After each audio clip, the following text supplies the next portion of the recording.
ओम ब्रह्म सत्यम सर्वधार। आज दास का बहुत ही कबीरदास जी का प्रमुख, अति महत्वपूर्ण, रोचक शिक्षा को प्रदान करने वाला अंग मद को अंग। तो पहले कबीरदास जी का क्या निर्णय है, मद को अंग के बारे में क्या कह रहे हैं, उसके बाद दास वाणी और विचार। आज 1 नंबर 2 नंबर दोहे पर विचार होगा। मद अर्थात अहंकार आत्ममोह की स्थिति है। अहंकारी अपने आप को सबसे अलग समझता है। वो अन्य लोगों की शक्ति को हीन, अल्प तथा अपनी शक्ति को बड़ा समझता है। ये गलत अनुमान अहंकार को और बढ़ा देता है। यदि अनुमान उचित हो तो अहंकार अपनी सत्ता खो देता है। गीता में अहंकार का कोई स्थान नहीं है। मनुष्य कार्य या कर्ता नहीं बल्कि भोक्ता मात्र है। व्यक्ति के कर्म देखने में उसके होते हैं, किंतु उसकी नियोजक शक्ति दूसरों के पास होती है। अहंकार माया के रजोगुण से उत्पन्न होता है। ये एक भयंकर विकार है जिससे जीवन में अनेक विघ्न, कलेश, दुख आदि सामने आते हैं। देखिए, उस समय तो अहंकारी जीव अपना अहंकार दिखा देता है, लेकिन बाद में बहुत पछतावा होता है और अनेक विघ्न, कलेश, दुख ये सब जरूर सामने आते हैं। अहंकार कुवासनाओं का पोषक, निष्ठुर तथा क्रूर होता है। अहंकार निम्नतम श्रेणी से लेकर उच्चतम श्रेणी तक के जीवों में किसी न किसी रूप में विद्यमान होता है। प्रत्येक व्यक्ति में अहंकार है। सभी मैं के अहंकार से ग्रस्त हैं। अहम भाव मनुष्य को परमात्मा से विमुख करता है, परंतु अहंकार को बढ़ाने में ही उसे सुख मिलता है। अहंकार मन के ऊपर सवार रहता है। इसे विभिन्न रूपों में देखा जा सकता है। उदाहरण के लिए, किसी को धन संपत्ति का अहंकार है तो किसी को अपनी कुल जाति का, किसी को अपने कौशल का अहंकार है तो किसी को अपनी शक्ति का। यानी कबीरदास जी का निर्णय जीव को किसी न किसी चीज़ पर अहंकार जरूर है। तो आज कबीरदास जी की वाणी क्या संदेश दे रही है, वाणी श्रवण करें। अभिमानी कुंजर भय,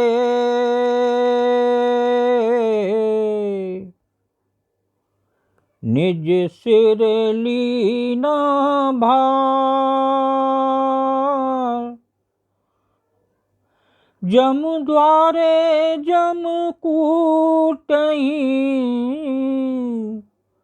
लोहा घड़ लोहार कबीरा, लोहा घड़ लोहार। देखिए, इस वाणी का संकेत कबीरदास जी का क्या है। अभिमानी लोग हाथी के समान मदमस्त बन गए।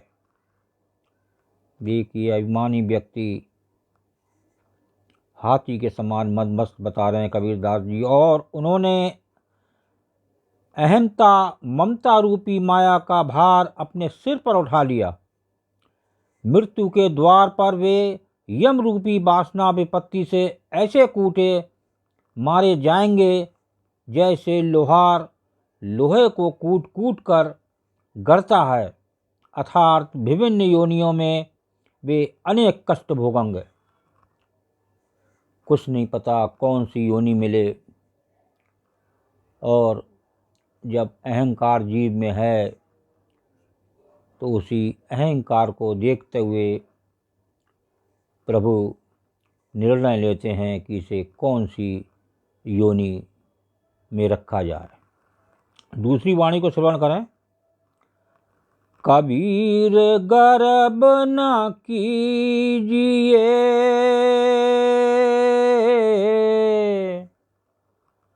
रंक ना हंसिए को अजहु नाब समुद्र में, ना जानो क्या होए कबीरा, ना जानो क्या होए। देखिए दूसरी वाणी में निर्णय है कबीरदास जी का।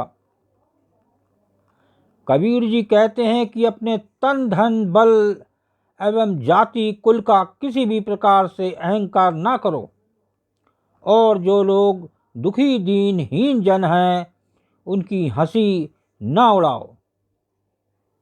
कभी भी किसी दीन दुखी की हंसी नहीं उड़ाना चाहिए। इतना भी अहंकार ना हो किसी गरीब के सामने अहंकार को दिखाया जाए। अभी तो तुम्हारी जीवन नौका संसार के समुद्र के बीच में पड़ी हुई है। ना जाने कब क्या हो जाए, ना जाने कब कौन सा संकट या तूफान आ जाए और ये पार लगे ना लगे। देखिए कबीरदास जी का निर्णय, ये नाव मझधार में है, अब भी समय है जीव को इस अहंकार से दूर हो जाओ और प्रभु के समर्पण हो जाओ, प्रभु के चरणों में नित भक्ति करो।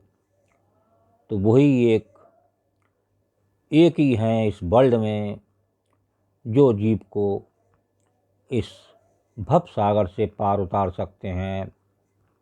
नहीं तो कुछ नहीं पता, ये नाव रास्ते में ही डूब जाए और वहीं पर प्राण पखेरु उड़ जाएं।